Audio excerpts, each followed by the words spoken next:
नहीं तो भगवान की दी हुई चीज है, भगवान के काम में यदि न लगाए तो फिर उल्टा हो जाएगा, दोष लगेगा, जीवन व्यर्थ हो जाएगा, है ना। तो भगवान की चीज ही भगवान के काम में लगाना है, हमको कोई खरीद के लाना नहीं है।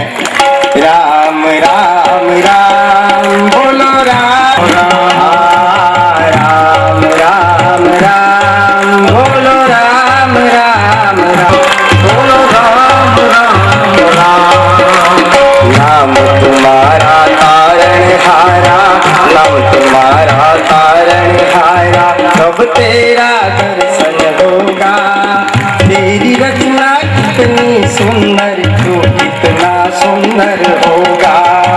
तेरी रचना कितनी सुंदर, तू कितना सुंदर होगा। राम राम राम बोलो राम राम राम राम राम। अरे मुनि जन तेरे जोगिया का शरण में तेरे, मनवांछित फल पाते हैं। सुर नर मुनि जन तेरे जोगिया का शरण में तेरे, मनवांछित फल पाते हैं। भव से पार उतरने को तो, भव से पार उतरने को तो तेरा ही शरण होगा। तेरी रचना कितनी सुंदर, तो कितना सुंदर होगा। राम तुम्हारा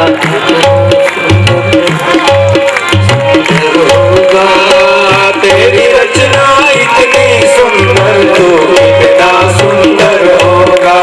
राम राम राम राम राम राम बोलो राम राम राम राम राम बोलो राम राम राम। दीन दयाल दया के सागर, जगेरा एक ही तेरा सहारा है। दीन दयाल दया के सागर, जग में नाम तुम्हारा है। कोई नहीं है तुम बिन मेरा, एक सहारा है। दीन दयाल दया के सागर, जग में नाम तुम्हारा है। कोई नहीं है जग में मेरा, एक ही तेरा सहारा है। दीन दयाल दया के सागर सहारा है, कोई नहीं है जग में मेरा, तेरा एक सहारा है। धन्य घड़ी समझूंगा उस दिन, धन्य घड़ी समझूंगा उस दिन, जिस दिन तेरा दर्शन होगा। तेरी रचना इतनी सुंदर, तू कितना सुंदर होगा। राम राम राम राम राम बोलो राम राम राम। नाम तुम्हारा तारण हारा, कब तेरा दर्शन होगा। तेरी रचना इतनी सुंदर, तू कितना सुंदर होगा। राम राम राम बोलो राम राम राम राम राम राम बोलो राम राम राम। राम राम राम राम बोलो राम राम राम। आप लोग यहाँ आते हो, 3 घंटा कैसे बीत जाते ये पता चलता। अरे 3 घंटे के बाद छोड़ो, 2 तारीख से आज 9 तारीख कैसे आ गई पता नहीं चल रहा है। कई भाई लोग माता लोग आकर बताए कि बापूजी इतला दिवस कैसा कहीं नहीं गया, मालूम ही नहीं पड़ना। मैं को माड़ी माले भी मालूम। राम राज्य का पहला नागरिक ये केवट है, मैं सिद्ध कर रहा हूं। कैसे सिद्ध कर रहा हूं, ध्यान से सुनना। चरण धो लिए भगवान के, जैसे चरण धोए भगवान ने कहा भैया आप पार कर दे पार।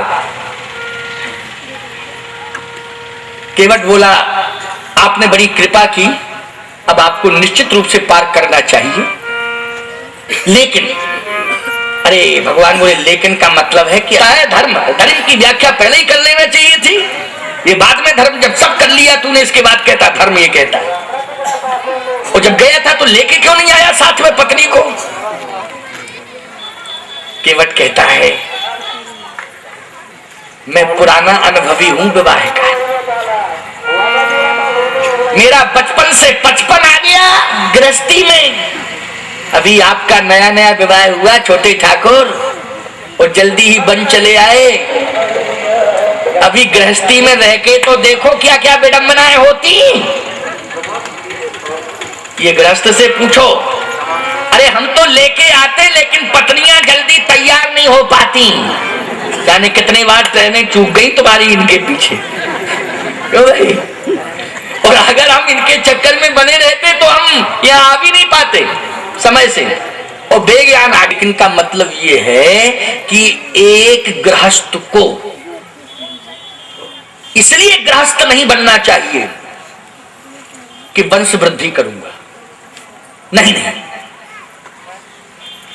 यही उसकी सोच नहीं होना चाहिए। बहुत हल्की सोच है उसकी। एक गृहस्थ को वंश वृद्धि के लिए गृहस्थ नहीं बनना चाहिए, बल्कि गृहस्थ बनने के पहले, पाणी ग्रहण के पहले उसे संकल्प लेना चाहिए कि आज मैं विवाह कर रहा हूं, लेकिन संकल्प लेता हूं कि संतान को जन्म तो दूंगा ही, लेकिन संकल्प लेता हूं कि उसे संस्कार भी दूंगा, अवश्य संस्कार दूंगा, उसे संस्कारी बनाऊंगा। क्यों भाई? यही अर्थ समझ में आ गया कि ये बच्चों को इकट्ठा करना चाहता है और कुछ नहीं। भगवान बोले, अच्छा तेरे बच्चे कहाँ हैं? बस यहीं गांव में ही होंगे, आपके चरणों से जोड़ दूं। कम से कम मैं बच्चों को घर मकान दौड़ा दौड़ा गया, चलो जल्दी, विलंब मत करो। बच्चे बोले, कहाँ कहाँ कहाँ? अरे गंगा के किनारे, चलो जल्दी। बच्चों को लाया, चरणों में डाल दिया, चरणोदक दिलाया, अब पार कर दे। ठीक है, अब तो सारा परिवार तेरा निपट ही गया है, अब पार कर दे। केवट बोला, वाह कितने दयालु हैं आप, वाह कितना समय दिया आप। फिर देखो नदी के किनारे तो मगर आता ही है। मगर क्यों? ये मगर क्यों? केवट बोला, मगर इसलिए कि वो अभागा है, अपना परिवार माने, उसके अंदर विश्व बंधुत्व की भावना होनी चाहिए। देखो राष्ट्रीय भावना से ओतप्रोत है कि नहीं है? ये झोपड़ी के अंदर रहने वाला इसका कितना उत्कृष्ट विचार है कि केवल पत्नी को, बच्चों को ही हम अपना माने, हम पे लोगों को अपना ना माने। वाह, हे प्रभु, मैं बहुत दूर तक नहीं जा सकता हूं, छोटा आदमी हूं, लेकिन मैं गांव तक तो सीमित हूं। ऐसा मैं क्यों कहूं कि ये बच्चे मेरे बच्चे हैं, ये परिवार मेरा परिवार है, गांव का हर घर मेरा घर है, हर बच्चा मेरा बच्चा है। कहां के वयोवृद्ध मेरे पूजनीय श्रद्धे माता पिता चाचा दाऊ काका, ये सब संबंधी हैं। इसलिए प्रभु क्या बीतेगी उन पर? लक्ष्मण जी बोले, हमारा विचार एक है प्रभु कि 14 साल तक आप यहीं खड़े रहो, ये मामा फूफा जीजा सबको बुलाता रहे और पैर पकड़वाता रहे और वापस रहे, आगे चलने की जरूरत नहीं, क्योंकि जब इसी की बात माननी है तो फिर आगे की यात्रा स्थगित। भगवान ने कहा, लक्ष्मण संदेश अच्छा जा रहा है, राज्य का पहला नागरिक की नहीं है, पहला नागरिक थे राम राज्य, पहला संदेश दिया इसने। क्योंकि सब नर करहीं परस्पर प्रीति श्रुति नीति, यही तो राम राज्य है। और ये पहला चिंतन उसका, इसलिए पहला नागरिक है ये राम राज्य का। वाह, भगवान ने कहा सबको बुला लाओ। सारे ग्राम वासियों को इकट्ठा किया, अबाल वृद्ध नर नारी सब। गोस्वामी जी कहते, पद पखार जल पानी करी आप सहित परिवार। परिवार में पूरा समाज गांव आ गया ना, सहित परिवार। आज बड़ों का बड़ों से संबंध हो जाता है जी। वो कहते छोटे हमारे बराबरी के नहीं है, उनसे क्या संबंध जोड़ना? नहीं नहीं, जो भारत में रह रहा है, भारत की भूमि पर रह रहा है, न कोई बड़ा, हम सबके हैं, ऐसी भावना होनी चाहिए। इसलिए तो दूरियां होती जा रही हैं आज, इसलिए आज तमाम पार्टियां बनती जा रही हैं, तमाम पंथ और धर्म प्रकट होते जा रहे हैं, इसी हल्की विचारधारा के कारण। हमारे आद्य रामानंदाचार्य जी ने यही सिद्धांत रखा, सर्वे प्रपत्तेरधिकारिणौ सदा शक्ता अशक्ता पदयोर जगत प्रभु। चाहे शक्तिवान हो चाहे शक्तिहीन हो, अगर शरणागति की वेदी पर आ गया है तो मैं उसे अवश्य स्वीकार करूंगा। ये भगवान रामानंदाचार्य जी ने कहा। रामानंदा स्वयं राम प्रादुर्भूतो महीतले। पड़ता है, लेकिन तरने के लिए उसे गंगा जी में ही आना पड़ता है। क्यों? अस्थि विसर्जन कहाँ होता है? कहीं व्यक्ति पैदा होता है, कहीं मरता है, लेकिन तरने के लिए उसे गंगा के किनारे आना पड़ता है। तेरे पुरखे यहीं पैदा हुए, यहीं रहे। आपके चरणों से गंगा, जीते जी बाप से लड़ाई झगड़ा करोगे और मरने के बाद गंगा जी पहुंचाओगे। पतवार फेंक के कहते क्षमा करो क्षमा करो क्षमा करो, मुझे इससे भूल हो गई भूल हो गई भूल हो गई, क्षमा करो क्षमा करो, रोने लगा, भूल हो गई क्षमा करो। लक्ष्मण जी बोले भूल हम लोगों से हुई जो हम तेरे विश्वास में बैठ गए। अब बीच मझधार में पतवार छोड़ के कहता है भूल हो गई भूल हो गई। कैसी भूल? अरे नाव में पानी भरेगा, नाव डूबेगी, क्योंकि बिना पतवार की नाव पार नहीं कर सकती है। भगवान ने कहा क्या भूल हो गई? नाव आप चलाते हैं, आपकी नाव मैं चलाऊं, भूल हो गई भूल हो गई। सब काम कर रहे हैं, अरे तुम क्या कर रहे हो लेट के? तो केवट कहता हम राम के सहारे आराम कर रहे हैं। हम तो राम जी के साथ, चिंता किस बात की? नाव भंवर में फंस गई, भंवर में नाव फंस गई। 70 चक्कर अभी अभी अभी गिन लिए मैंने, 70। अरे वही तो 10-5 अभी और काटने दो, अभी कोई दिक्कत की बात नहीं, काटने दो।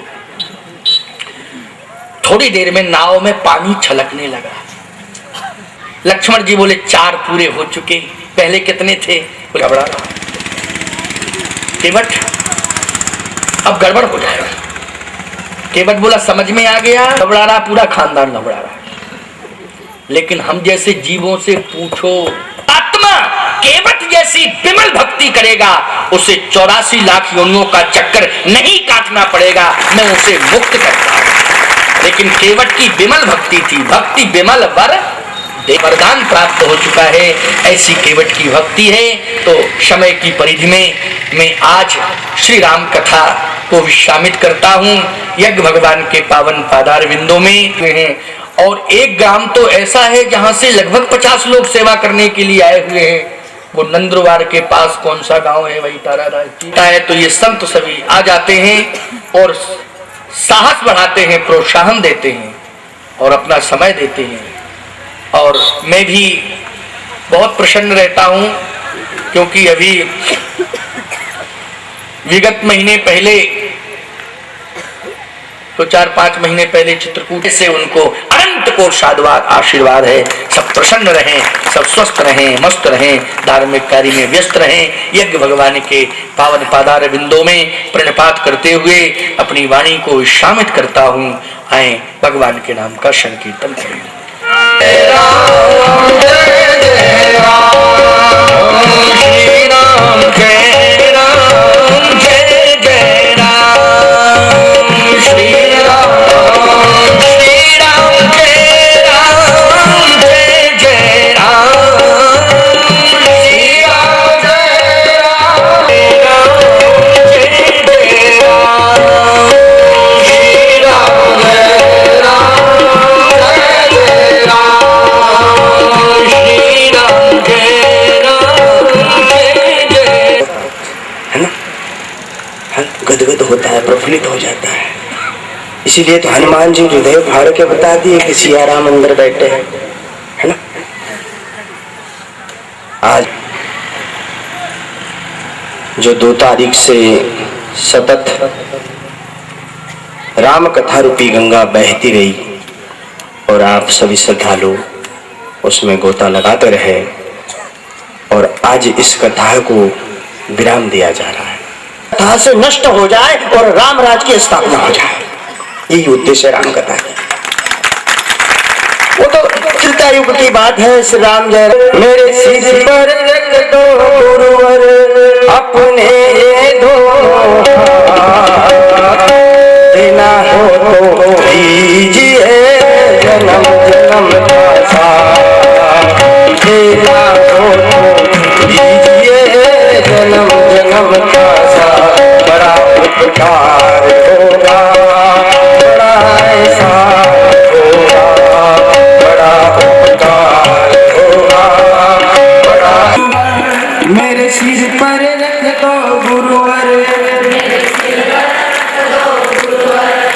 मेरे सिर पर रख दो गुरुवर, अपने ये दोनों हाथ देना हो जन्म जन्म का साथ, बड़ा उपकार होगा, बड़ा एहसान होगा, बड़ा उपकार होगा, बड़ा एहसान होगा, बड़ा उपकार होगा, बड़ा। इस रामचरितमानस के माध्यम से दिया गया। पूर्व से सुन के पश्चिम निकाल मत देना, क्योंकि कथा कीर्तन बहुत चल रही है, मैं शुरू से बताते आ रहा हूँ। पर जिसको जो कथा व्यथा मिठा दे जीवन की, उसी को पर उनके जो एक चरण पादुका है, चांदी की चरण पादुका, वो पादुका यहाँ पर रख दी जाएगी। तो एक एक नंबर लगाकर प्रेम श्रद्धा भाव से, अपने पास कुछ नहीं है तो मन का सुमन चढ़ाना, मन का भाव